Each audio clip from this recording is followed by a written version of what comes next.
আমি পারছি না আর সইতে এত কষ্ট, এত যন্ত্রণা। প্রতিনিয়ত সহ্য হচ্ছে না আমার। দিন দিন তিলে তিলে শেষ হচ্ছি আমি। কেউ বোঝে না আমাকে, পারছি না আমি। এত সমস্যা কেন আমার জীবনে? কি করেছি আমি? কি করছি আর কি হচ্ছে আমার সাথে? ভালো করতে গেলেও খারাপটাই হচ্ছে আমার সাথে।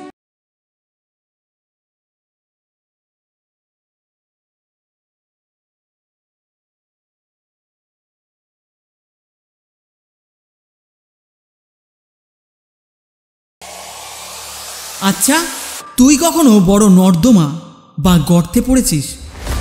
আর পড়লে কি করতি? ওইখানেই পড়ে থাকতি, নাকি উঠে নিজেকে ধুয়ে নিতি? হয়তো উঠে যেতি। তবে আজ কেন পড়ে আছিস ওখানেই? কেন হার মানছিস জীবনের এই ছোট্ট ছোট্ট যুদ্ধে? এখনো তো অনেক বড় যুদ্ধ বাকি আছে। অনেক আগে যে যেতে হবে তোকে।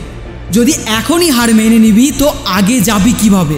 তোর চিৎকার করার অনুমতি আছে, কাঁদবার অনুমতি আছে, কিন্তু হার মানবার অনুমতি নেই।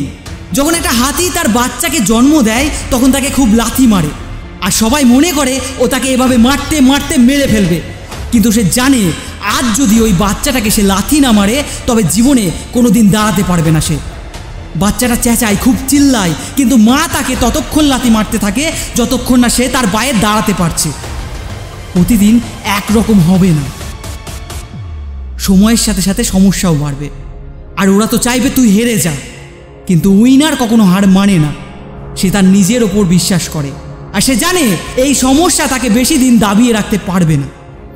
যখন তুই কোনো কাজ হাতে নিবি তখন সেখান থেকে দুটো আওয়াজ আসবে, একজন উইনারের আর একজন লুজারের।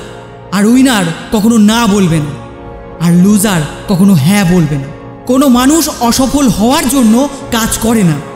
সব মানুষ চায় তারা যেন সফল হয়, কিন্তু সফলতার আগে সমস্যা আসে, অনেক আসে।